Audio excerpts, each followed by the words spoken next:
also remembers ownership and all that good stuff. I mean, obviously, that was not on the up and up, and it happened. So now you've got this is not nearly as bad as that. But Draymond Green, at whatever his age is, he's 36, 37, 36 maybe. Uh, he had a player option this year of whatever, $27 million. He had to opt out of that. It was his option. I either keep this contract or I can say, you know what? I think I can do better as a free agent. He couldn't do better, right? He knew it. We knew it. Everybody knew it. Nobody was signing Draymond Green to a 30 million multi-year contract. Right. But he opted out, which was an odd thing to do. Obviously, he opted out to provide the Golden State Warriors with the flexibility to chase LeBron because everybody thought, what LeBron did, we haven't even talked enough about that, right? The fact that he signed a 2-year, $8 million contract for Right. 4 million, right? So the Warriors were convinced that they were going to need 30, 35, maybe 40 million a year to attract LeBron. And they desperately wanted to. It was for the ticket sales. It was not just for the ticket sales, obviously. They thought that pairing him up with Steph Curry and then bringing in Draymond at a lower rate, right, to have that player core together and try to make another run before Curry retires in a year or two. That was the plan. So isn't this shady? Isn't this under the table? Because as soon as LeBron decided to sign with the Sixers, Draymond re-signed to the exact dollar amount contract out of which he had opted out. The Yeah. exact. So if you're trying to tell me, if you're the Warriors management and ownership, or even the NBA administration, if you're trying to tell me this is just a coincidence that he opted out of a contract and then signed for the exact same amount as soon as, like, it wasn't even 24 hours, I think. It might have been barely 24 hours after LeBron went to the Sixers that Draymond signed for the original amount. Yeah, it's definitely related. Obviously, I mean, they were hoping LeBron would come over there, and then maybe Draymond would be able to negotiate. But no, it's clear that that played a big part in it. And now I'm wondering what's the missing piece at the Golden State Warriors. Obviously, we talked about Jimmy Butler. If he's healthy, he's going to come back and he'll be a big part of this lineup. But are they still missing somebody? I mean, even with those three, with Draymond, Steph, and Jimmy Butler, I mean, there's still not enough to compete against, San Antonio or OKC in the West, right? I mean, at this point, there really isn't. But honestly, I think uh, LeBron wasn't gonna put them over the. So let's play this out. Let's say that LeBron had after Draymond's opted out, and let's say Jimmy Butler is completely healthy. Mm. Draymond opts out, LeBron signs, and then Draymond comes on for a 4 million, 5 million, 6 million contract, and they have Draymond, Jimmy, Steph, and LeBron, and I forget who their fourth would be. Um, Probably a true center, so they can move Draymond to power forward instead of playing small ball, having him at center. So whoever that is, It's Kristaps Porzingis, right? oh, they've got Porzingis. Yeah, they've got him as the center, and then they picked up Yaxel Lendenberg, who's from Michigan. The Rook. Really good player. Yeah. So and they still have Al Horford, who's as old as LeBron and still contributing. To be honest, The but no, I think ageless. they've got Kristaps and they've got this new guy from Michigan, Yaxel. Yeah. But I'm saying let's play this out. If they had gotten LeBron, that still Yeah. to me does not put them past those two. the Right. class of the West. It just doesn't. I don't think anyone can do anything. I don't care what they, well, I mean, I do care if they're able to get, if the Lakers are able to get Kevin Durant and Giannis, right? If they've got Luca, Giannis, and Kevin with with Austin Reeves and one more scrub, then maybe we can say for this year, they could challenge those two teams. So I shouldn't say there's nothing anyone can do, but there's nothing realistic anyone can do to get past these two teams right now, the way they're set up with the youth and the young contracts and the picks and everything. There's nothing anyone can do to get past the Thunder until about 2 to 3 years, when all of these players start to start to require extensions and get expensive, where they're gonna end up dealing with what the Celtics, the reason the Celtics traded away Jalen Brown, right? When everybody, because you can't pay everybody. But hey, the Thunder is a very smart, well-run organization. What did they do? That trade where they sent Lou Dort packing, right? They sent him to Miami. It was to get flexibility because Lou Dort was going to be looking for an extension, and a fairly, I mean, he wasn't going to get a max contract, but he was going to get an expensive extension next year. If not with the Thunder, he was going to get it somewhere else. So they said, Right. you know what? Let's ship him out. Let's get young, controllable players, and we've got all this first round talent that's sitting on the bench. Somebody can step in and start for Lou Dort, right? And this is what I mean, that these teams are set up because they built so smartly, that they drafted so well, that they've got all this talent, plus they've got all these picks to continue to, in today's NBA, continue to trade out players. They're not going to be trading Shea Alexander, right? They're not trading him. Yeah. They probably don't trade Jalen Williams, the good one, the Which starting one, not the one off the bench. They have two Jalen Okay. Williams. Yeah.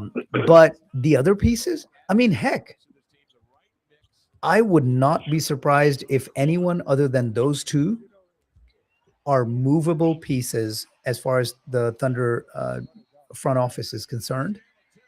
I mean, Chet Holmgren, psh, I think they're probably going to be trading him this year or next to see what they can get from him, because somebody's going to pay them, maybe not a king's ransom, but somebody is going to pay them fairly well.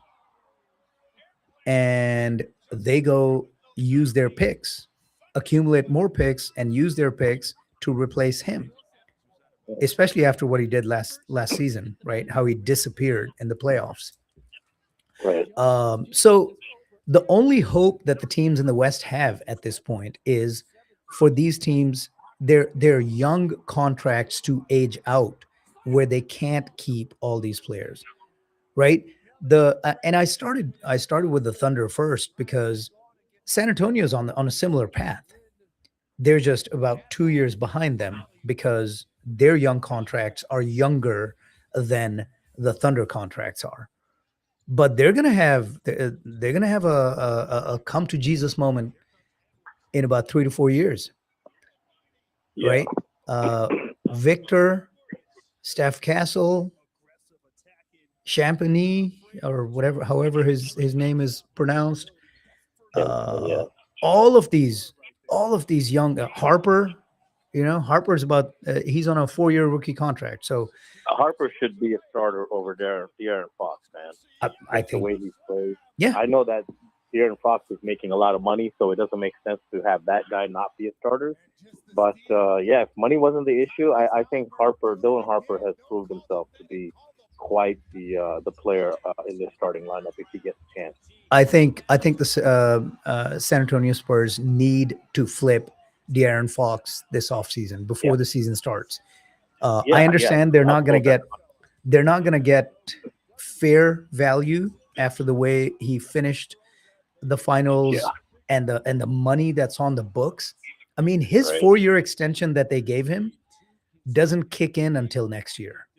He was still Oh, on his man. old contract. So he's got 4 more years of whatever, 150 million or 160 million dollar contract, right? Right? So it's going to be difficult to move him, but they've got to flip him for whatever they can.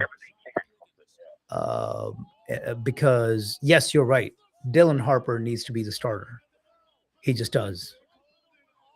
But yeah, these two teams are going to have problems. The Thunder in a year or two, the San Antonio Spurs in 3 to 4 years. But until then, there's virtually nothing anyone else can do. Look, Yeah. the NBA playoffs can be crazy. Teams can get hot, as the Knicks just proved. And you know, would I be absolutely shocked if everything comes together for the Lakers? If Luka and Austin Reeves can become the best 1-2 punch in the West? I don't see it happening, right? Because one of those 2 or 3 stud players next to Wembanyama are Mhm. going to get better, right? At least one of those 2 to 3 players is going to get better, and I think that's gonna possibly become the best 1-2 punch. If not, you've already got Shea and Jay Will as the best 1-2 punch in the West. I don't Mhm. think right now. I do not believe it's Luca and Austin Reeves.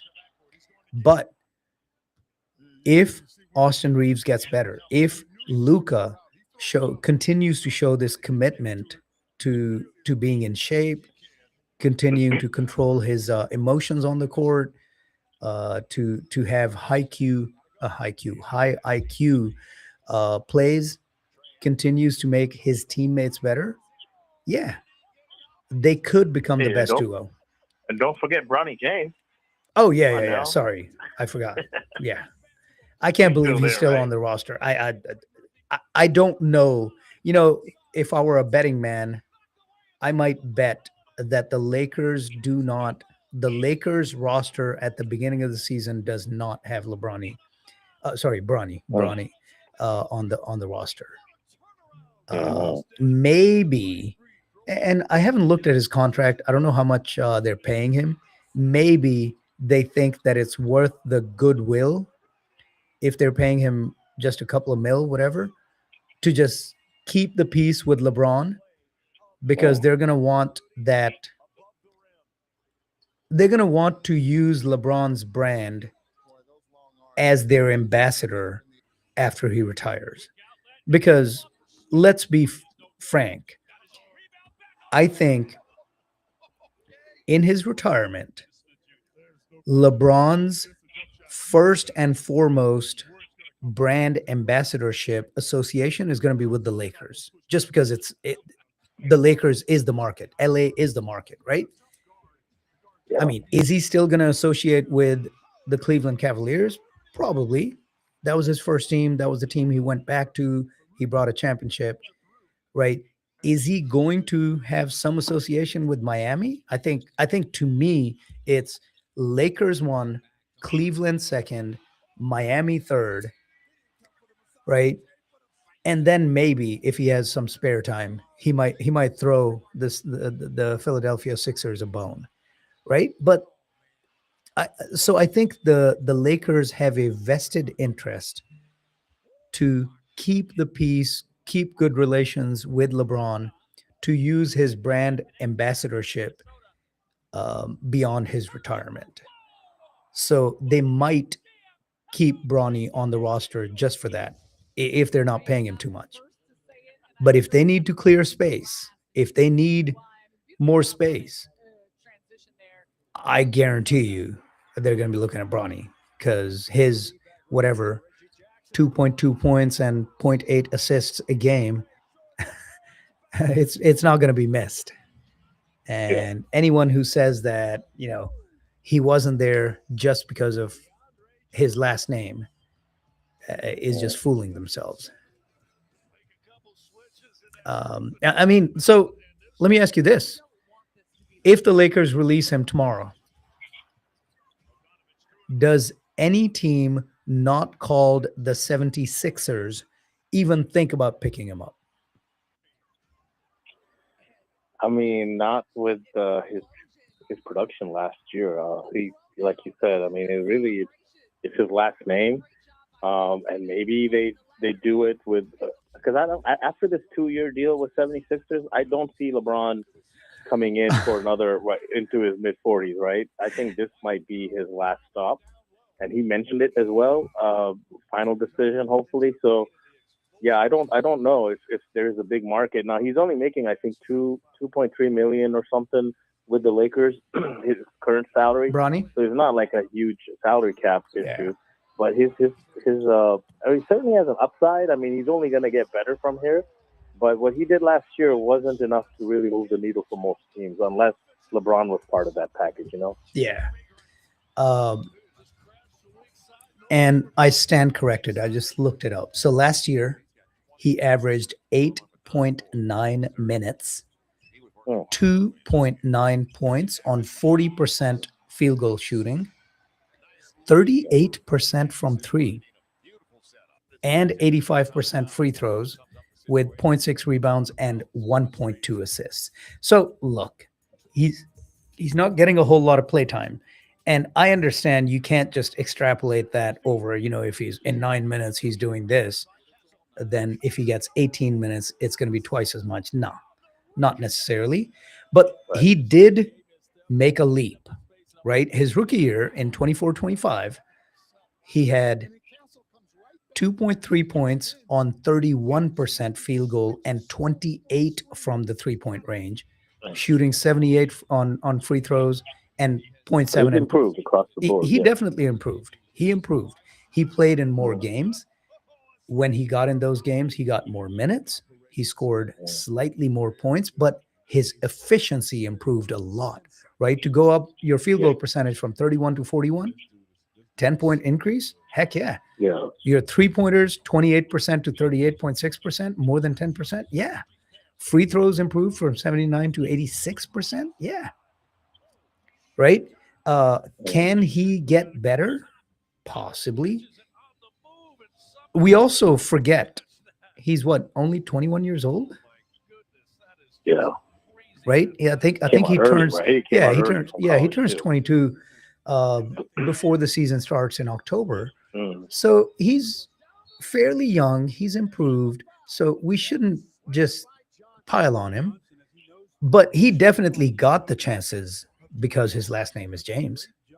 Right.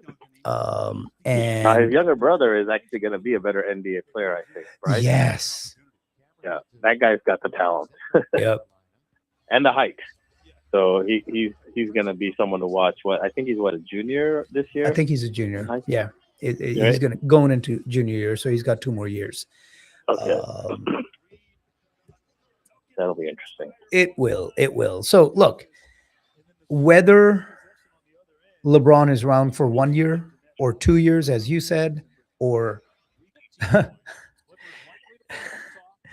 Rich Paul, I was just reading that this morning, is James's agent, Rich Paul.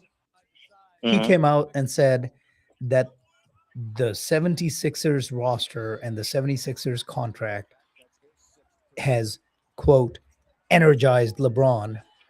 And he can see LeBron playing for another 4 to 5 years. Oh my God.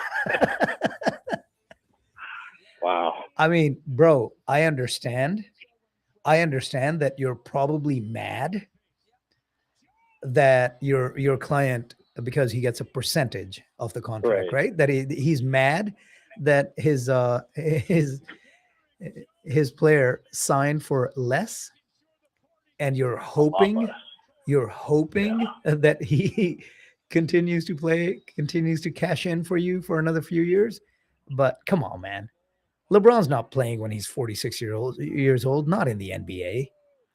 I give him, look, if everything falls into place and this is going to be a little counter to what most people are probably thinking, right? Hey, LeBron has come in, joined this roster. They've become the Eastern favorites. They're a really strong roster. If they win the championship, I can see LeBron winning the championship and riding off into the sunset. No, I'm here to tell you no. If everything falls right for the 76ers and the Sixers win the championship this upcoming season, I guarantee you LeBron's coming back for his second year. Do you know why? Yeah. What's he chasing? What is he chasing? Michael Jordan, He's chasing Michael Jordan, the 6 ring. Yeah. right? Right. So he got 2 with Miami. He got 1 with Cleveland. He got 1 with the Lakers. He's got 4. If he gets his 5th this year and the roster's intact, there is no way in hell that he does not come back to try to get his 6th. There is no way. And does he really need to get 6 rings to be in that conversation with Jordan? With everything else he's done, with all-time, points leader, the longevity, and getting to 9 straight finals, and everywhere he's gone, he's won so far. Every single team he's gone, he won a championship. For some people, it seems like he has to get those 6 rings in order to be in that conversation. Whereas for some of us others, he's already in that conversation, and maybe just one more ring might put him over.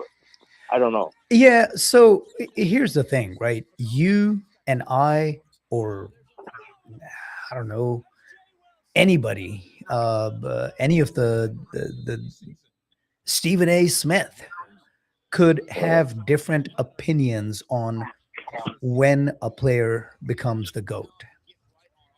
The thing is, there's always going to be, if he only has 5, what are people going to say? Well, he's 5-5 in the finals. And yes, you could take one side of the argument. Well, he was in 10 finals, but he's got 5 losses and only 5 wins. Michael has 6, right? Now, I understand if he gets 6, let's say he wins this year or next year, he gets 6. Then what? He still only has the same amount of championships, and it took him twice as many attempts to get it.